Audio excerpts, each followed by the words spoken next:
Hello everyone, welcome to Story Vault YouTube channel. Hope you enjoy the video. What was the gut feeling that you listened to that saved your life? Story 1.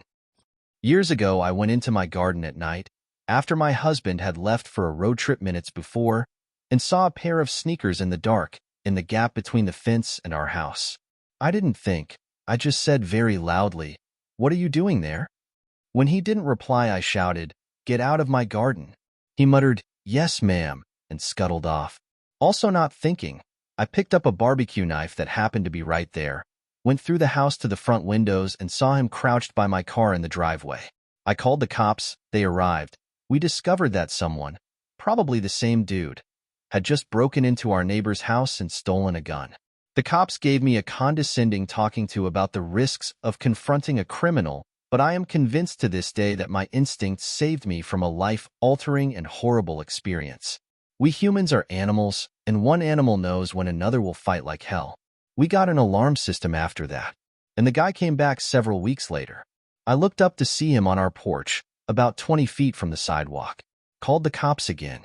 They sent a SWAT team this time, and a helicopter. They got the guy.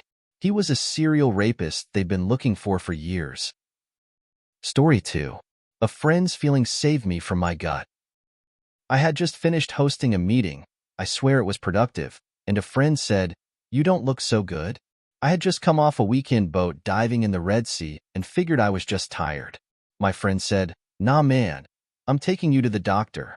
The doctor at our clinic poked me a few times and said, "Take him to the ER and tell them it's his appendix." I was in surgery less than 90 minutes later. My surgeon said I was 2 to 3 hours from it blowing up. I lived alone, and no one would have missed me until the next day. Story 3. About 2 years ago, me and my dad loved going on night walks. It was something we've always done more or less every night. One night, however, as we're about halfway through our daily route, we got to an alleyway. Now, normally I've never thought anything of it, but something this night just told me not to walk through. I had a really bad feeling, and I urged my dad to just go back home. He kept brushing it off and saying I was just scared of the dark and nothing was going to happen. After a couple of minutes of arguing, we finally turned back and walked home. Turns out about 20 minutes after we left, there was a completely random attack in that exact alleyway that left a poor young girl stabbed, thankfully not to death, but with life-changing injuries. I still dread to think what would have happened if we didn't walk back. Story 4. Not me, my mom, going through a divorce. Drinking heavily, fighting with my dad a lot, really toxic environment. She started drinking one night, but something in her gut just wasn't feeling right. Not sick, but the alcohol just wasn't sitting right. She stopped drinking, went to bed, woke up to the house completely on fire. She made it out. Our pets did not. Had she been drinking like she usually did, a bottle or more per night, there's a strong chance she never would have woken up. Her ex-husband, my dad, set the fire in an attempt to kill her and cut ties. Comment. A classmate of mine's dad did that. They were going through a rough patch. He took the kids to take them to the movies and gave the mom a can of Diet Coke, her favorite drink, before they left. The pop tasted funny, and she thought maybe it was bad. Somehow, and she didn't finish it all the way, then got tired and decided to take a nap. She woke up to a fire burning down the house and, in her words, basically slid down the gutter to escape from the second floor. They never proved the arson. He was buddies with the country cops, and frankly, they didn't really investigate it. But he absolutely drugged her Diet Coke and set up a fire to try and kill her. He didn't want to pay child support or give up half their farm. He got away with it. The eldest son, my classmate, chose to live with him, and the others stayed with her. Either the eldest son or the dad ended up in jail for unrelated reasons. Can't remember which of them it was. The mom remarried and basically lived happily ever after. Story 5. I was driving along a rough mountain road heading home from work. The mountain pass ends at a lake, and you drive around the lake to meet up with the main road. I got to the bottom of the mountain and started down the lake road and saw this stunning bright rainbow over the lake. I had this weird gut feeling and urge to stop and look at it. With the way the sun was shining, it didn't make sense that there would be a rainbow, but it was mesmerizing. So I stopped and stared at it in awe. A couple of seconds later, as soon as I looked back at the road, A massive boulder came barreling down off the cliff above about 20 meters in front of me, hit the road, and smoked all of the concrete barriers as it went into the lake. I 100% would have been killed if I hadn't stopped. Story 6. My wife was going to go on a road trip with friends down to a bigger city for a concert. She had done this several times before. Friends were close friends of ours, but for some reason, I felt off about it that one day. I said to her, "Babe, I don't know why, and you can ignore me if you'd like, but I don't think you should go. I don't know why, but I feel like something is going to happen." She knows I'd never tell her not to do anything she wanted. It was out of the blue and out of character for me. So she decided to stay home and watch movies with me. About 2 hours later, after the rest of the crew left, we got a phone call that they had gotten into a severe accident. 2 friends in the hospital and someone from the other vehicle dead on scene. Had she gone along, she would have been sitting in the seat where they had been hit by the other driver and most likely killed. Someone, somewhere, somehow was warning me, and I'm glad we both listened to it. Story 7. Guy asked me for help with bus fare. Offered to take me to an ATM. I got a bad feeling and dipped. Saw him on the news a week later for robbing somebody at gunpoint. Comment. My friend bought some workout equipment from a guy on Facebook Marketplace or something like that. I went with her to meet him in a public place. When we got there, he had more equipment than she'd bought off him, and she was disappointed because she'd only brought enough cash for what he said he was going to bring. He was like, "Oh, we can go to an ATM and you can get more cash for me." My friend almost did it. I had to intervene. Who knows what that guy would have done if we'd driven to a different location with him. Story 8. Not saved a life, but definitely serious injury. We had a workshop in our place, and we had to book them in. So Brad, not real name, thought it'd be fun to hold a nail gun in for repair on someone's hand. We both told him off for it, but he retorted, "It's all right, I checked, it's got no nails in it," and then used it on the table instead, and bang goes right through the table.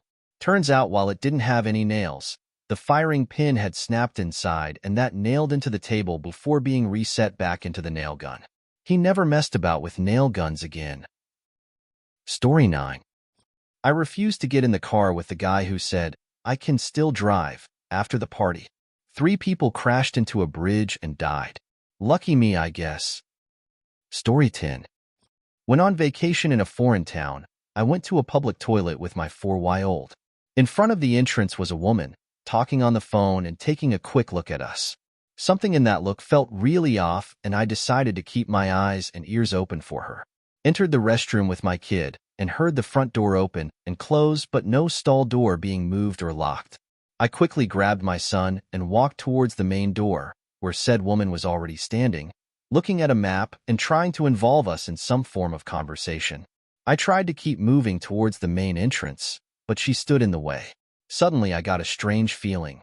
Looked to the men's toilets and saw a huge guy quietly leaving a stall that wasn't all closed. Pushed the lady aside and got the hell out of there with my son. We would have been robbed or worse, pretty sure about that.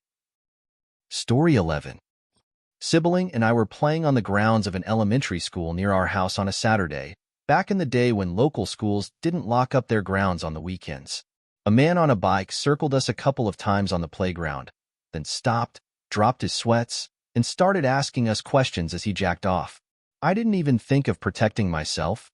I was thinking about how to get my younger sibling out of there and away from this fucking pervert. By instinct, I politely answered a couple of questions as I took sibling's hand and backed away.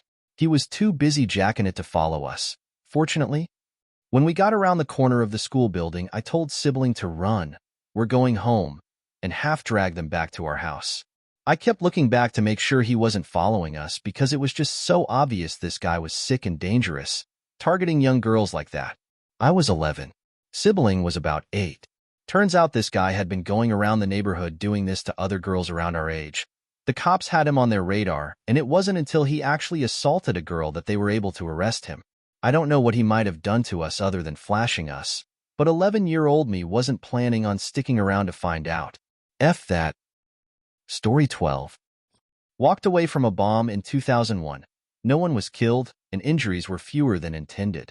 I'd been dithering about going home when something in my head said, "Don't hang around, head for the station now." Heard it go off a few minutes later. Medically, Kept telling GP something wasn't right despite reassurances, and begrudgingly they sent me for a scan. Spinal tumors.